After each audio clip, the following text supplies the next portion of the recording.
फातिमा की रानी माँ, प्रभु यीशु की माँ, आसरा तू ही है माँ।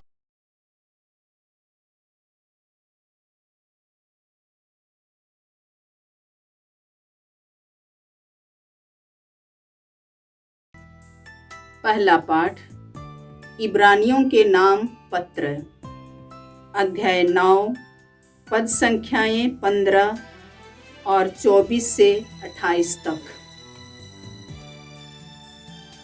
मसीह पहले विधान के समय किए हुए अपराधों की क्षमा के लिए मर गए हैं और इस प्रकार वह एक नए विधान के मध्यस्थ हैं। ईश्वर जिन्हें बुलाते हैं वे अब उसकी प्रतिज्ञा के अनुसार अनंत काल तक बनी रहने वाली विरासत प्राप्त करते हैं। यीशु ने हाथ के बने उस मंदिर में प्रवेश नहीं किया जो वास्तविक मंदिर का प्रतिरूप मात्र है। उन्होंने स्वर्ग में प्रवेश किया जिससे वह हमारी ओर से ईश्वर के सामने उपस्थित हो सके। प्रधान याजक किसी दूसरे का रक्त लेकर प्रतिवर्ष मंदिर गर्भ में प्रवेश करता है। यीशु को उसी तरह बार बार अपने को अर्पित करने की जरूरत नहीं है।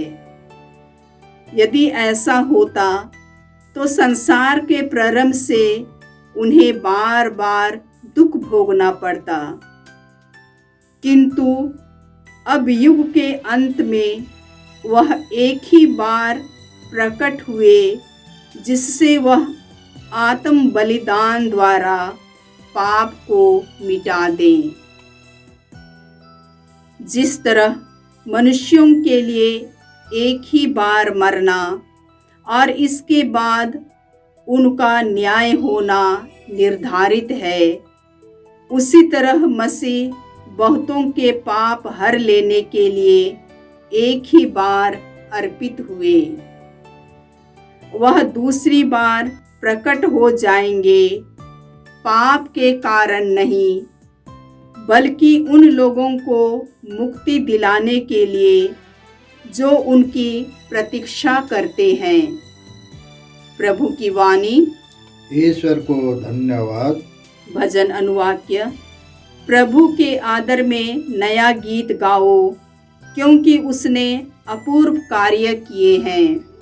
प्रभु के आदर में नया गीत गाओ क्योंकि उसने अपूर्व कार्य किए हैं।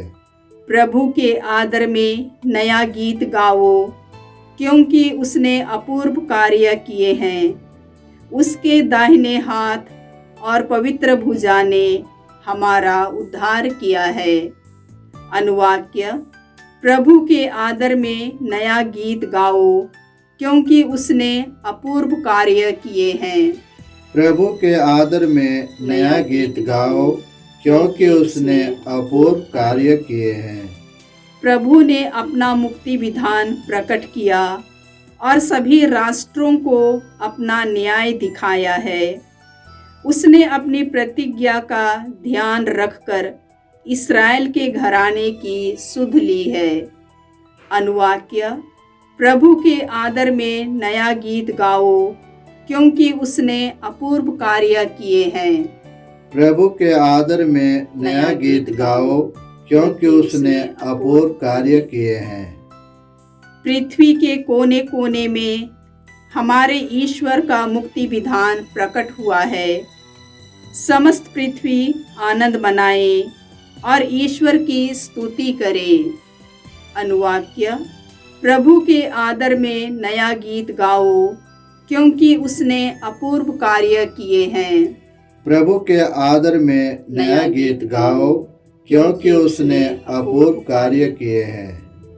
वीणा बजाकर प्रभु के आदर में भजन गाकर सुनाओ।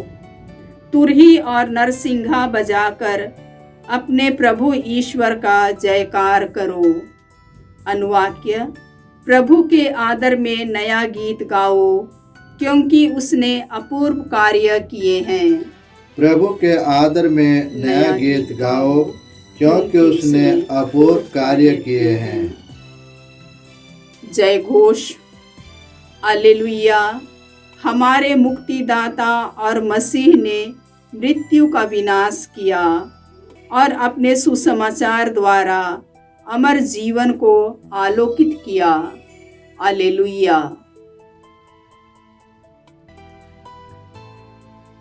प्रभु आप लोगों के साथ हो और आपकी आत्मा के साथ। संत मार्कुस के अनुसार प्रभु यीशु ख्रिस्त का पवित्र सुसमाचार। हे प्रभु तेरी महिमा हो।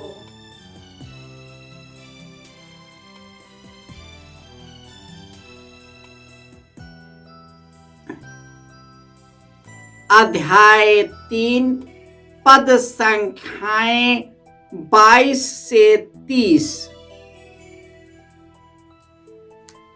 यरूशलेम से आए हुए शास्त्री कहते थे, उसे बेलजबुल सिद्ध है और वह नरक दूतों के नायक की सहायता से नरक दूतों को निकालता है।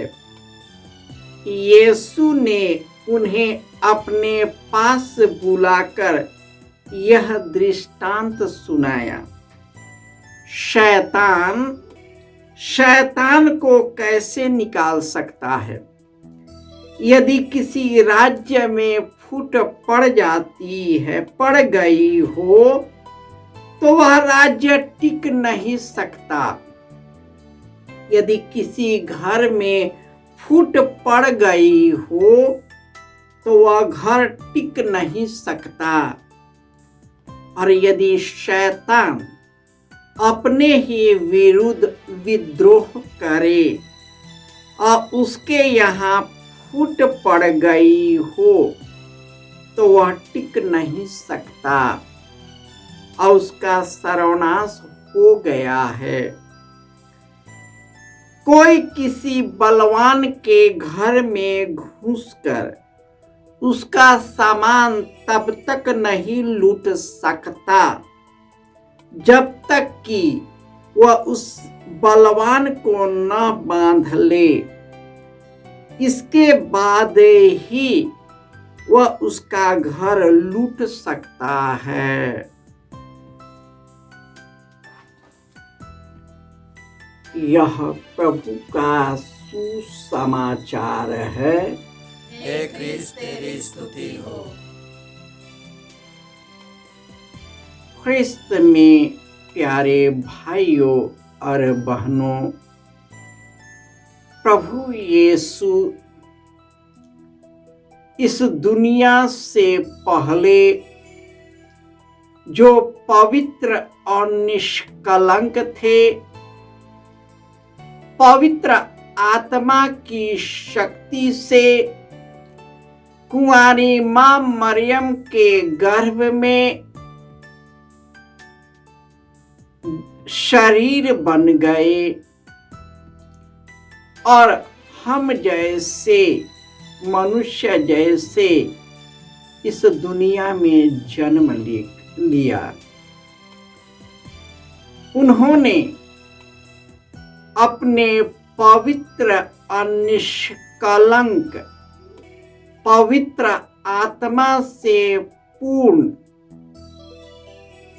अपने जीवन को हमारी मुक्ति के लिए एक ही बार क्रूस पर अर्पित कर दिए। हमारे लिए बलित मेमना बन गए। महायाजक दूसरों के बलि चढ़ाते थे। साढ़ों, बकरों, कलोर के पशु पक्षियों को बलि चढ़ाते थे, लेकिन अपने आप को समर्पित नहीं कर पाते थे। हम मनुष्य इसी दुनिया के चिंताओं में, दुख दर्द में और पापों में रहते हैं। आज के सुसमाचार में यीशु महान चमत्कार करते थे। अपदूत उन्हें देखते ही ऊंची आवाज लगाते थे और इस प्रकार उन्हें देखते ही भागने लगते थे। शास्त्री और फरीसी उन्हें बेल्ज़बूल सिद्ध कर दिया, क्योंकि वे खुद शैतान के चुंगल में फंसे हुए थे, पापों में फंसे हुए थे, कुकर्मों में फंसे हुए थे, दुनियादारी और सांसारिकता में फंसे हुए थे। तो उनके जीवन में जो बुराई थी, तो उसी बुराई को उन्होंने भलाई को देख रहा था।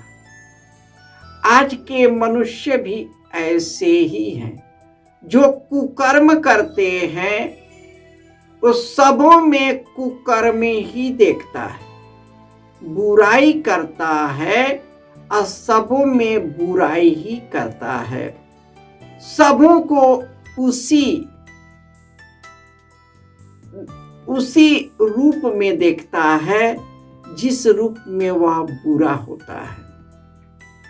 और यीशु उन्हें समझाते हैं, ये कैसे हो सकता है कि एक शैतान दूसरे के साथ विद्रोह करे।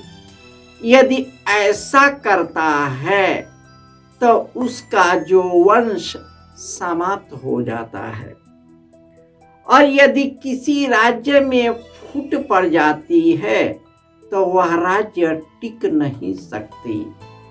जिस परिवार में फूट पड़ गई हो वह परिवार टिक नहीं सकता। उसी प्रकार जो ईश्वर में बना नहीं है वह हमेशा बुराई ही करता है और बुराई ही सोचता है। ऐसे लोगों से सावधान रहने की जरूरत है, उनके चंगुल में फंसने की जरूरत नहीं है। हमें अच्छी तरह टटोलने की जरूरत है कि कौन सा व्यक्ति अच्छाई करता है, बुराई करता है। कभी कभी अपने किसी पुण्य कार्यों के द्वारा अपना वाहवाही करना चाहते हैं, अपना कार्य निकालना चाहते हैं। वे जो भी करते हैं अपने स्वार्थ की पूर्ति के लिए करते हैं। अतः हमें ऐसे व्यक्तियों से सावधान रहने की जरूरत है, हमें परखने की जरूरत है। इस दुनिया में चलने के लिए हमें परखने की जरूरत है। हम ईश्वर की इच्छा तभी जान सकते हैं जब हम उनसे जुड़कर रहते हैं। प्रार्थना के द्वारा ईश्वर से, यीशु से जुड़ते हैं और उनके द्वारा, कृपा दानों के द्वारा, पवित्र आत्मा की शक्ति से हम वही कार्य करते हैं जो यीशु ने किया था। तो अपने को शुद्ध और निष्कलंक बनाने के लिए अब पुण्य कार्य करते रहे, अच्छाई बुराई का परख करे, मनुष्य का परख करे, हमारे अंदर में जो पाप है उन पापों के लिए पश्चाताप करे और ईश्वर के पास लौट आए वह हमें महिमान्वित करेगा और हमें अनंत जीवन प्रदान करेगा। जय यीशु